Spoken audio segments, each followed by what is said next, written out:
Promotion होगा, लेकिन अब दोनों के लिए वन डे एग्जामिनेशन होगा। और क्या उसका पैटर्न रहेगा? एलिजिबिलिटी का अगर हम बात करें तो अगर आपने अपना जो बैचलर्स है या फिर अपना जो बीएससी है, तो पेपर की अगर हम बात करें, यहाँ पे जो एक पेपर है वो क्वालिफाइंग नेचर का है। जैसे अगर हम बात करें प्रखंड जो कृषि समन्वयक है, तो इसकी जो सैलरी है एज कम्पेयर टू आपको कृषि समन्वयक एग्रीकल्चर कोऑर्डिनेटर की अपेक्षा आपको ज्यादा मिलेगी, क्योंकि वो ब्लॉक लेवल पे काम कर रहे हैं, यहाँ पंचायत लेवल पे काम कर रहे हैं।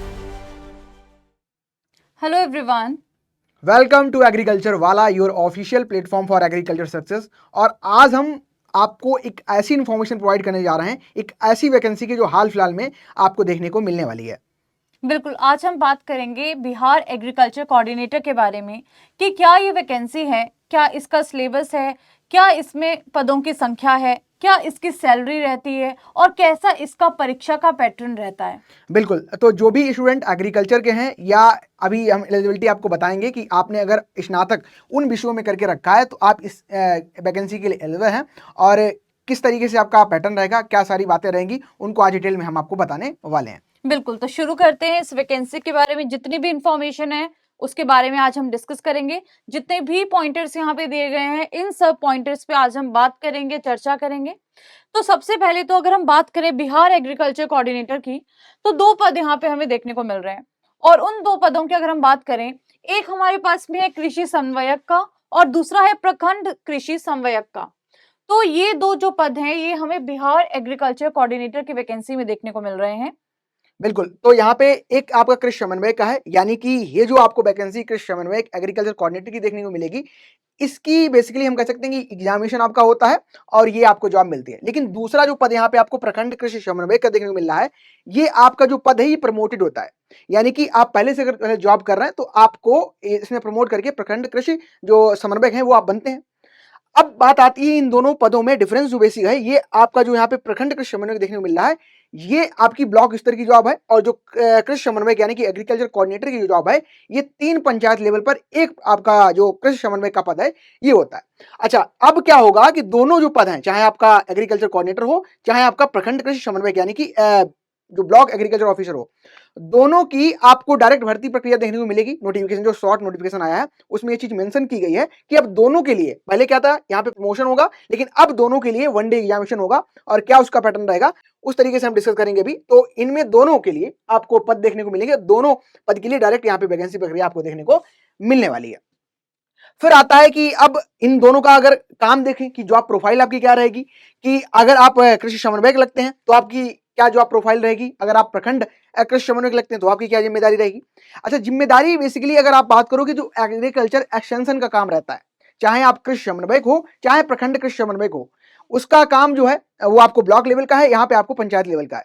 तो जो भी एग्रीकल्चर की कह सकते हैं एक्सटेंशन का वर्क है, कोई प्रोग्राम गवर्नमेंट ला रही है, उसको कैसे एग्जीक्यूट करवाना है विलेज लेवल पे या ब्लॉक लेवल पे कैसे कराना है, ठीक है, मिट्टी की जांच कैसे होती है, ठीक है, सैंपल कलेक्शन क्या है, सारी चीजें, यानी कि पूरा आपका जो काम रहेगा agriculture as a subject matter आप एक्सपर्ट हैं उसके, और उसका कैसे प्रैक्टिकल में यूटिलाइजेशन होगा। कोई प्रोग्राम आता है, कोई कह सकते हैं कि कोई नई स्कीम आती है, किसानों को कैसे उसका बेनिफिट पहुंचाना है, किसी चीज का कैसे किसानों तक बेनिफिट पहुंचाना है, वो सभी काम आपके यहाँ पे देखने को मिलेंगे। बशर्ते बात यह है कि आप यहाँ पे जब बात कर रहे हैं हम कृषि समन्वय की, तो ये आपका पंचायत लेवल पे है, और यहाँ पे जो प्रखंड कृषि समन्वयक है ये आपका ब्लॉक लेवल पे देखने को मिल रहा है। तो ये आपका पूरा इस तरीके से यहाँ पे मिट्टी की जांच हो गई, आपका जिला स्तर पर कोई अभियंत्रण का वर्क है, अनुदेशन प्रक्रियाएं हैं, अनुसरण है, ये सारी चीजें देखने को आपको यहाँ पे जॉब प्रोफाइल में मिलने वाली हैं। अब दो पद हैं, जैसे कि मैम हम लोगों ने डिस्कस भी किया, कृषि समन्वयक प्रखंड कृषि समन्वयक।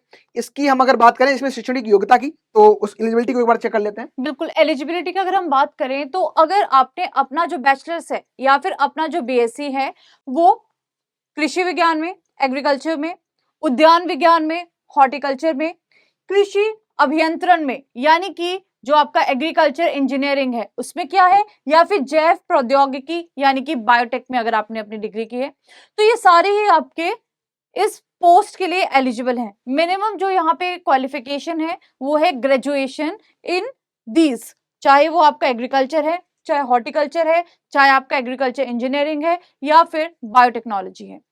आगे हम बात करते हैं कि यहाँ पे जो पेपर का पैटर्न है वो कैसा रहने वाला है। तो पेपर की अगर हम बात करें, यहाँ पे जो एक पेपर है वो क्वालिफाइंग नेचर का है, यानी कि जिसको आपको सिर्फ पास करना है, उसके जो मार्क्स हैं वो फाइनल में ऐड नहीं होने वाले, और बाकी जो पेपर है उनके मार्क्स आपके फाइनल में ऐड होंगे। तो पेपर की अगर हम बात करते हैं, सबसे पहले तो सामान्य हिंदी का पेपर होगा, जो कि 100 मार्क्स का यानी कि 100 अंक का होगा। दूसरी बात करते हैं सामान्य ज्ञान का, यानी कि जीके का पेपर, जो आपका 100 अंकों का होगा, यानी कि 100 मार्क्स का होगा।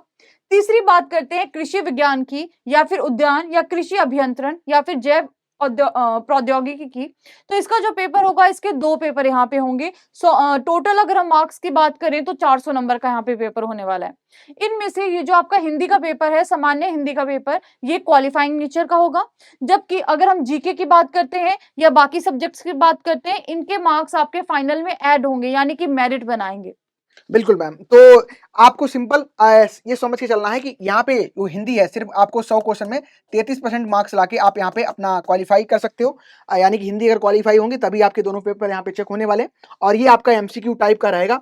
टोटल 500 का पेपर आपका रहने वाला है, यानी कि 500 क्वेश्चन आपके रहेंगे, ठीक है। जीके 100 शामिल है और 400 जो है एग्रीकल्चर शामिल है। एग्रीकल्चर के जो पेपर है, ये 2 पेपर होंगे, पेपर 1 और पेपर जो 2 आपका यहाँ पे रहने वाला है। अब जो 500 से ओवरऑल आपकी कट ऑफ बनेगी, जितने भी आप नंबर अचीव करेंगे, यानी 500 से चलो आपके 400 बनते हैं या 450 बनते हैं, उस तरीके से जो कट ऑफ निकाली जाएगी, अगर उस कट ऑफ को आप क्लियर करते हैं तो आप इस वैकेंसी में या इस पोस्ट पर आप एज ए पद पे आप कह सकते हैं क्वालिफाई कर जाओगे। अब बात आती है यहाँ पे, हम जब एलिजिबिलिटी की बात कर रहे थे, तो एग्रीकल्चर के वो सभी बच्चे जिन्होंने एग्रीकल्चर बीएससी एग्रीकल्चर किया है, हॉर्टिकल्चर किया है, कृषि अभियंत्रण में किया है, बायोटेक में किया है, ठीक है। अगर इन पद में किया है तो आप एलिजिबल हो, सभी बच्चे यहाँ पे एलिजिबल हैं, यानी कि अगर आपका बीएससी है, इनसे हुआ है। फिर सबसे इंपॉर्टेंट है यहाँ पे सैलरी।